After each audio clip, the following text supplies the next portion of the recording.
ಕೋಲಾರದಲ್ಲಿ ಇಂದು ಲೋಕ ಸಮರಕ್ಕೆ ಕಾಂಗ್ರೆಸ್ ರಣಕಹಳೆಯನ್ನ ಮೊಳಗಿಸಲಿದೆ. ಪ್ರಜಾಧ್ವನಿ 2 ಯಾತ್ರೆ ಮೂಲಕ ಸಿಎಂ ಡಿಸಿಎಂ ರಣಕಹಳೆ ಮೊಳಗಿಸಲಿದ್ದಾರೆ.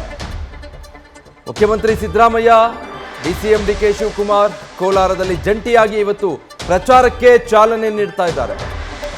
ಕುರುಡುಮಲೆ ದೇವಸ್ಥಾನದಿಂದಲೇ ಪ್ರಜಾಧ್ವನಿ 2 ಯಾತ್ರೆಯನ್ನ ಶುರು ಮಾಡೋದಕ್ಕೆ ಮುಂದಾಗಿದ್ದಾರೆ. ಕುರುಡುಮಲೆ ದೇವಸ್ಥಾನದಲ್ಲಿ ಬೆಳಗ್ಗೆ 10:30ಕ್ಕೆ ಪ್ರಚಾರಕ್ಕೆ ಚಾಲನೆ ನೀಡಲಿದ್ದಾರೆ. ಚಾಲನೆ ಸಿಕ್ಕ ನಂತರ ರೋಡ್ ಶೋ ಮಾಡಿ ಬೃಹತ್ ಸಮಾವೇಶವನ್ನು ಕೂಡ ಆಯೋಜನೆ ಮಾಡಲಾಗಿದೆ. ಪ್ರಜಾಧ್ವನಿ ಯಾತ್ರೆ 2 ವಿಧಾನಸಭಾ ಚುನಾವಣೆ ಸಂದರ್ಭದಲ್ಲಿ ಪ್ರಜಾಧ್ವನಿ ಯಾತ್ರೆಯನ್ನು ಕೈಗೊಂಡಿದ್ರು ಪ್ರಚಾರಕ್ಕಾಗಿ. ಜಂಟಿಯಾಗಿ ಆಗಲೂ ಕೂಡ ಇದೇ ರೀತಿ ಪ್ರಚಾರಕ್ಕೆ ಮುಂದಾಗಿದ್ರು.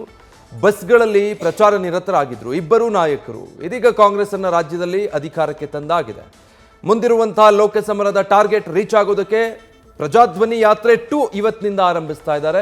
ಮುಖ್ಯಮಂತ್ರಿ ಮತ್ತು ಉಪಮುಖ್ಯಮಂತ್ರಿಗಳು ಜಂಟಿಯಾಗಿ ಪ್ರಚಾರಕ್ಕೆ ಇವತ್ತು ರಣಕಹಳೆಯನ್ನ ಮೊಳಗಿಸಲಿದ್ದಾರೆ. ಕೋಲಾರದ ಮೂಲಕನೇ ಇವತ್ತು ಇದಕ್ಕೆ ಚಾಲನೆ ಸಿಗುತ್ತೆ. ಅದಾದ ಮೇಲೆ ಸಮಾವೇಶ ಆಯೋಜನೆ ಆಗಿದೆ. ಡೀಟೇಲ್ಸ್ ಕೊಡ್ತಾರೆ ಕುರುಡುಮಲೆ ದೇವಸ್ಥಾನದ ಸಮೀಪದಿಂದ ನಮ್ಮ ಪ್ರತಿನಿಧಿ ಹರೀಶ್ ಲೈವ್ ನಲ್ಲಿ ಜಾಯ್ನ್ ಆಗ್ತಾ ಇದ್ದಾರೆ.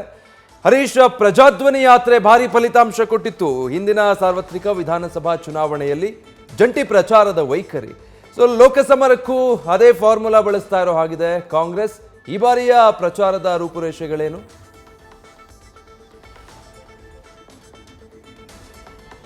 ವಿಜಯ್, ಬಹಳ ಮುಖ್ಯವಾಗಿರುವಂತದ್ದು ಲೋಕಸಭಾ ಚುನಾವಣೆ ಹಿನ್ನೆಲೆಯಲ್ಲಿ ಈಗಾಗ ಕೂಡ ಕಾಂಗ್ರೆಸ್ ನಾಯಕರು ರಣಕಹಳೆಯನ್ನು ಮೊಳಗಿಸೋದಕ್ಕೆ ಈಗ ಸಜ್ಜಾಗಿದ್ದಾರೆ. ಇಂದಿನಿಂದ ಮೊದಲ ಹಂತದ ಏನು ಕರ್ನಾಟಕದಲ್ಲಿ ಮೊದಲ ಹಂತದ ಲೋಕಸಭಾ ಚುನಾವಣೆ ನಡೆಯುತ್ತೆ, ಆ ಕ್ಷೇತ್ರಗಳಲ್ಲಿ ಈ ಇಂದಿನಿಂದ ಯಾತ್ರೆ ಆರಂಭ ಆಗುತ್ತೆ. ಹಾಗಾಗಿ ಇವತ್ತು ಮೊದಲಿಗೆ ಪ್ರಮುಖವಾಗಿ ಮುಳಬಾಗಿಲು ತಾಲೂಕಿನ ಕುರುಡುಮಲೆ ವಿನಾಯಕ ದೇವಾಲಯದಿಂದ ಆರಂಭ ಆಗುತ್ತೆ. ದೇವಾಲಯದಲ್ಲಿ 10-11 ಗಂಟೆ ಸುಮಾರಿಗೆ ಎಲ್ಲ ನಾಯಕರು ಕೂಡ ಆಗಮಿಸ್ತಾರೆ. ಇಲ್ಲಿ ಪೂಜೆಯನ್ನು ಸಲ್ಲಿಸ್ತಾರೆ.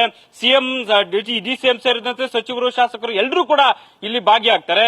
ವಿಶೇಷವಾದಂತಹ ಪೂಜೆ ಸಲ್ಲಿಸ್ತಾರೆ. ಅದಾದ ನಂತರ ಸಮಾವೇಶ, ರ್ಯಾಲಿಯಲ್ಲಿ ಭಾಗಿಯಾಗ್ತಾರೆ.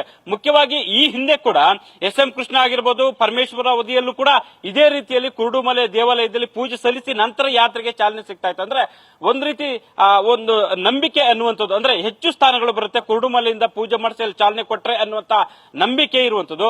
ಈ ಹಿನ್ನೆಲೆಯಲ್ಲಿ ಡಿಸಿಎಂ ಡಿಕೆ ಶಿವಕುಮಾರ್ ಇದೇ ಕಾರಣಕ್ಕೋಸ್ಕರ ಈ ಬಾರಿ ಕೂಡ ಇಲ್ಲಿಂದನೇ ಆರಂಭಿಸುವಂತ ನಿಟ್ಟಿನಲ್ಲಿ ಕೂಡ ಪೂಜೆ ಮಾಡಿಸ್ತಾ ಇರುವಂತದ್ದು. ಕಳೆದ ವಿಧಾನಸಭಾ ಚುನಾವಣೆ ಸಂದರ್ಭದಲ್ಲಿ ಕೂಡ ಸಿಎಂ ಮತ್ತೆ ಡಿಸಿಎಂ ಇಲ್ಲಿಂದಲೂ ಕೂಡ ಚಾಲನೆಯನ್ನು ಕೊಟ್ಟಿದ್ರು. ಹಾಗಾಗಿ ಇನ್ನೇನು 11:30 ಸುಮಾರಿಗೆ ಸಿಎಂ ಸಿದ್ದರಾಮಯ್ಯ ಆಗಿರ್ಬೋದು, ಡಿಸಿಎಂ ಡಿಕೆ ಶಿವಕುಮಾರ್ ಆಗಿರ್ಬೋದು, ಮತ್ತೆ ಸಚಿವರು, ಶಾಸಕರು ಎಲ್ಲರೂ ಕೂಡ ದೇವಾಲಯಕ್ಕೆ ಆಗಮಿಸ್ತಾರೆ. ದೇವಾಲಯದಲ್ಲಿ ವಿಶೇಷ ಪೂಜೆಯನ್ನು ಸಲ್ಲಿಸ್ತಾರೆ. ಅದಾದ ನಂತರ ಸಮಾವೇಶ, ರ್ಯಾಲಿಯನ್ನು ಕೂಡ ನಡೆಸ್ತಾರೆ. ನಾಳೆ ಮುಖ್ಯವಾಗಿರುವಂತದ್ದು ಕೂಡ ಬೆಂಗಳೂರಿನ 3 ಲೋಕಸಭಾ ಕ್ಷೇತ್ರಗಳಿಗೆ ಸಂಬಂಧಪಟ್ಟಾಗ ಅಲ್ಲಿ ರ್ಯಾಲಿ ನಡೆಯುವಂತದ್ದು. ಅಂದ್ರೆ ಕೆಲವೊಂದು ಕ್ಷೇತ್ರಗಳಲ್ಲಿ ಸಿದ್ದರಾಮಯ್ಯ ಅವರೇ ಪ್ರತ್ಯೇಕವಾದ್ರೆ ಮತ್ತೆ ಡಿಕೆ ಶಿವಕುಮಾರ್ ಪ್ರತ್ಯೇಕವಾದ್ರೆ, ಕೆಲವೊಂದು ಕ್ಷೇತ್ರಗಳಲ್ಲಿ ಜಂಟಿ ಯಾತ್ರೆಯನ್ನು ಕೂಡ ನಡೆಸ್ತಾರೆ.